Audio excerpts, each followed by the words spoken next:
the habit that replaced vision. At first, it felt like discipline, a reliable way of operating that removed friction and prevented mistakes. But slowly, almost invisibly, habit began making decisions that vision once shaped, and no one noticed a handover. This matters today because modern empires rarely collapse from chaos. They stagnate from routines that once worked too well. What begins as consistency hardens into default behavior, and default behavior quietly replaces imagination. The billionaire at the center of this story was admired for repeatable success. Their instincts were proven, their methods refined through decades of winning decisions. Patterns emerged: what worked, what failed, what to avoid. Over time, those patterns became habits. The reveal began with efficiency. Meetings followed familiar rhythms. Strategies reused familiar frameworks. Risks were evaluated through lessons already learned.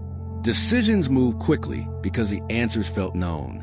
The empire ran smoothly, predictably, and profitably, and that success reinforced the habit. Why reinvent what already works? Why question a system that keeps delivering results? The billionaire trusted experience, and experience rewarded that trust. Every cycle that ended well strengthened the belief that repetition was wisdom. Vision felt unnecessary when precedent felt safe. But vision is not repetition. It is anticipation. The shift happened quietly. New ideas were evaluated against past outcomes instead of future possibilities. Proposals were filtered through what has worked before.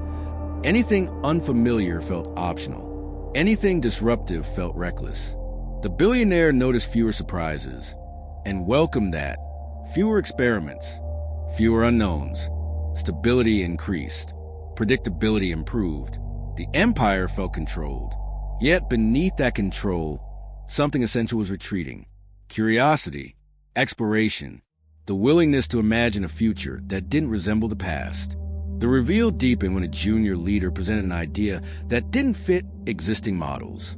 The data was incomplete, the upside unclear. The response was polite, respectful, and dismissive.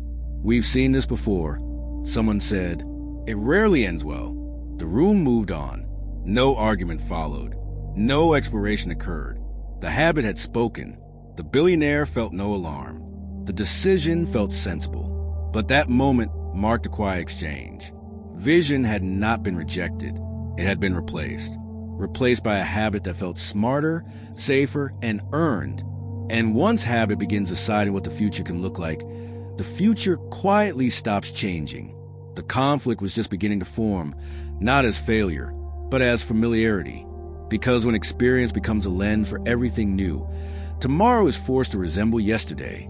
And empires built that way don't fall suddenly. They fade, while believing they are still winning. Not fear, recognition. This was what vision looked like, and proven, uncomfortable, and unconcerned with precedent. The empire watched from a distance, confident in its position, yet strangely disconnected from the energy shaping the next phase. The conflict was no longer abstract. The habit that once protected the empire was now narrowing its horizon, and the cost of that narrowing would only become visible when change accelerated beyond the pace habit could absorb, because habits scale well until the world stops rewarding them. And when that happens, vision cannot be reactivated instantly. It must be rebuilt from the courage to question what has always worked. The conflict surfaced when a familiar rhythm finally failed to anticipate a turning point. A shift arrived faster than the habit could absorb. Not dramatic, but decisive. The market didn't collapse. It pivoted, quietly, toward preferences the empire had never needed to understand before. The organization responded instinctively. They refined existing products. They optimized proven channels. They doubled down on what had always worked. And for a moment, it seemed enough. But the results told a different story. Growth slowed at the edges. Loyalty softened among newer customers. Competitors without history moved with confidence, unburdened by precedent. They didn't ask whether something had worked before. They asked whether it could work now. The emotional peak arrived during a strategy review meant to address the slowdown. Charts filled the room. Trends were explained through familiar frameworks. Every solution pointed backward. Improve this. Protect that. Extend the model. The billionaire listened, then felt the realization settle with clarity. No one was wrong, but no one was imagining. The habit had become invisible authority. It decided which questions were allowed, which risks felt reasonable, which futures seemed realistic. Vision had not been rejected. It had simply stopped being required. The conflict deepened when a small experimental team bypassed standard process and launched something unexpected. It wasn't perfect. It wasn't optimized, but it resonated. Customers responded quickly. Attention followed. The success unsettled leadership, not because it failed, but because it didn't fit the habit. The billionaire saw the tension clearly now. Experience had created a comfort zone, so refined that anything unfamiliar felt irresponsible. Habit had narrowed the range of acceptable futures. Vision, by definition, lives outside that range. The realization carried weight. Habit keeps you efficient. Vision keeps you relevant. The empire had mastered one at the expense of the other. The conflict was no longer about adjusting strategy. It was about choosing whether the future would be allowed to look different from the past, even if that meant abandoning the comfort of answers that had always worked. And that choice would determine whether the empire adapted in time or slowly perfected itself into irrelevance. The climax arrived when the billionaire finally acknowledged the quiet trade that had been made. Habit had delivered stability, but it had quietly claimed imagination as its price. In a decisive leadership session, the billionaire named the pattern without blame. The empire had not lost its edge through failure. It had lost it through familiarity. The response was deliberate, not a rejection of experience, but a recalibration of its authority. Habits were no longer allowed to decide what was possible. They were confined to deciding how to execute, not what to pursue. Vision was restored as a separate discipline. Small teams were empowered to explore, without precedent. Success was no longer measured only by refinement, but by learning. Leaders were encouraged to defend ideas not because they had worked before, but because they could shape what came next.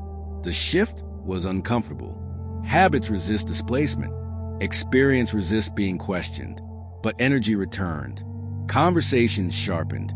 Curiosity re-entered rooms that had grown predictable. The empire began moving not just efficiently, but experimentally.